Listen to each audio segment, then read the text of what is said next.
আজি ভাওনা আছে সেইবাবে দাড়ি কাটিবলগীয়া হল কেনেকুৱা লাগিছে বাৰু মোক কিউট লাগিছে নে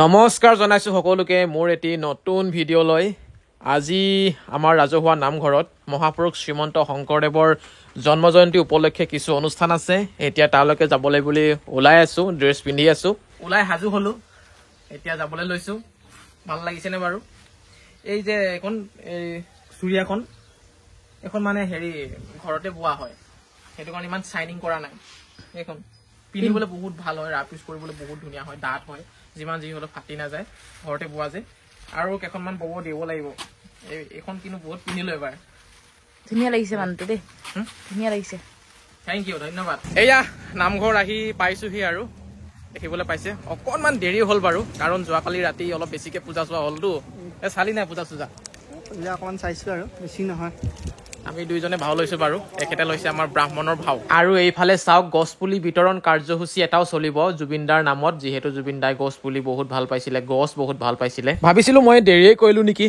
কিন্তু ঠিক সময়তে আহি পাইছো এতিয়া পতাকা উত্তোলন কাৰ্যসূচী চলি আছে এই ভিডিঅ'টো দিয়াত মোৰ দুদিন দেৰি হ'ল কাৰণ এডিটিং কৰিবলৈ সময় পোৱা নাছিলো এয়াই হৈছে আমাৰ নামঘৰ ভাগ ৰাতিলে ভাওনা আছে নামঘৰৰ সন্মুখ ভাগতেই জুবিন দাক শ্ৰদ্ধাঞ্জলি দিবৰ বাবে সুবিধা কৰি দিয়া হৈছে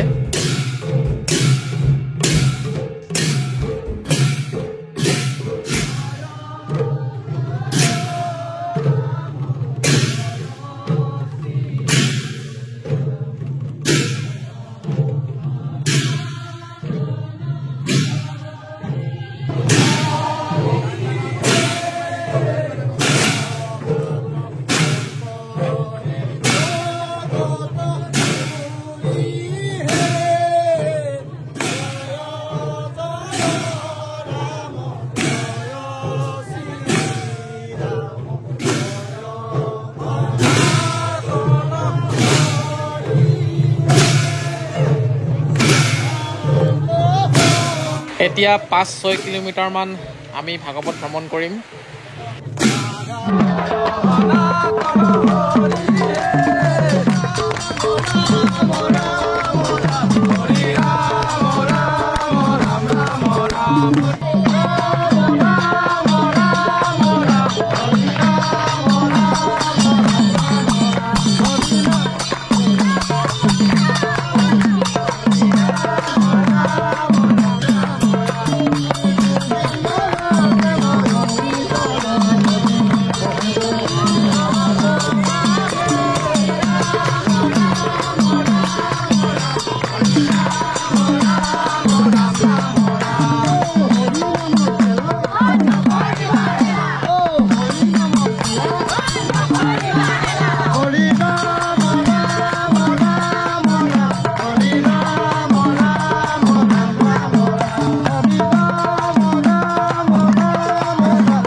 এতিয়ালৈকে 4 কিলোমিটাৰমান হ'ল ভ্ৰমণ কৰা আৰু এয়া চাওক আমাৰ জুনাই বজাৰৰ পূজা মণ্ডপ আছিল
ভাগৱত ভ্ৰমণ কৰি এতিয়া নামঘৰলৈ আহি পালোহি আৰু এয়া চাওক নামঘৰৰ সন্মুখ ভাগতেই জুবিন দাক শ্ৰদ্ধাঞ্জলি জনাবৰ বাবে সুবিধা কৰি দিয়া হৈছিল।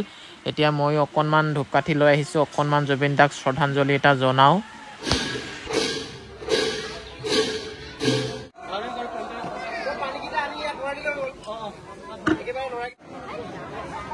নামঘৰৰ পৰা এতিয়া ঘৰলৈ গৈ আছোঁ। ৰিয়া উঠি লৈছে মোৰ স্কুটিতে আৰু জোনমণিও আহিছে বাৰু।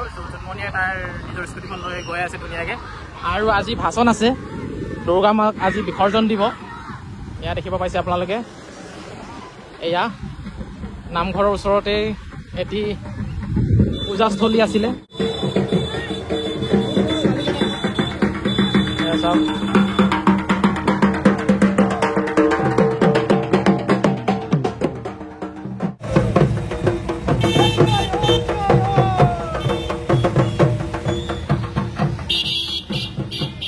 ঘৰলৈ আহিলোঁ।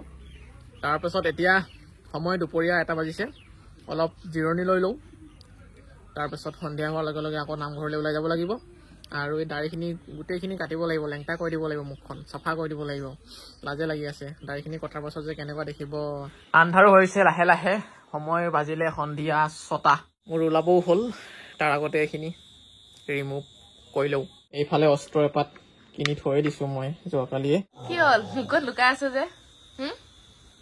কি হ'ল? নেদেখাবি ন দাড়ি চাৰি কাটি একেবাৰে লৰা চাপ গুচা নাই, একো নহয়, গুচা দেচোন।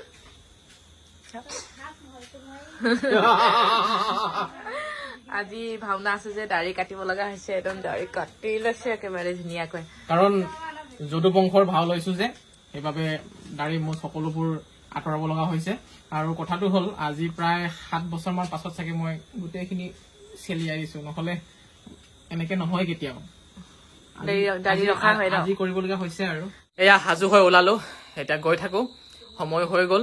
জোনমণিহঁত কস্তুৰীহঁত বাৰু লাহেকে যাব, অলপ 9টামান বজাত যাব। আৰু এই ভিডিঅ'টো মই সামৰণি মাৰিছো ইয়াতেই। ভাওনাৰ ভিডিঅ' আপোনালোকে নেক্সট ভিডিঅ'ত পাব। চাই থাকিব, ফ'ল' কৰি থব, ছাবস্ক্ৰাইব কৰি থব। মনোজ ভাই, আকৌ মনোজ ভাই।